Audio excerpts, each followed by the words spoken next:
السلام عليكم ورحمة الله تعالى وبركاته. نتمنى تكونوا بخير وعلى خير. أول خروج لزوج حنان أم غسان بعد الوفاة ديالها كيطلب السماحة من أي واحد كان عنده شي خصام مع حنان، وكيطلب باش أي واحد يمسح التصاور ديالها وفيديوهاتها، حيت ناضوا للأسف بزاف ديال الناس وداروا قنوات وخداو الاسم ديالها وحطوا فيديوهات ديالها اللي فيهم شي فيديوهات ماشي هما هادوك، ولابسه فيهم شي لباس اللي هو قصير.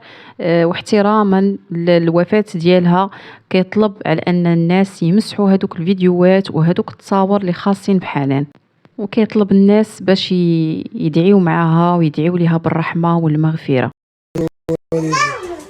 يجازيكم بخير، يسهل عليكم، يعني شي حاجه مع حنان يسامح لنا وعلاه، الله يرحم لكم الوالدين، الله يرحم لكم الوالدين.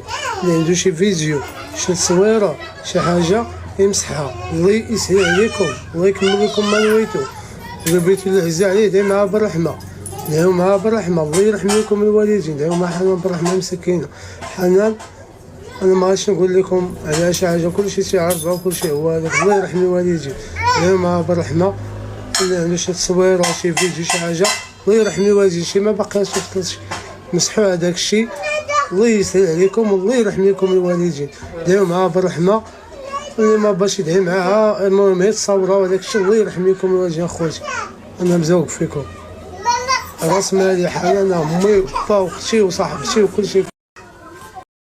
وفيديو اخر كيعاتب المؤثرين اللي كانوا كيبكيو، قال انهم ما جاوش حتى للعزو ديالها وحاطين تصاورها وفيديوهاتها وكيبكيو، وطلبهم باش يمسحوا الفيديوهات ديالها، ونزل صوتها وهي في اخر لحظاتها كتطلب المتابعين والناس باش يدعيو معها.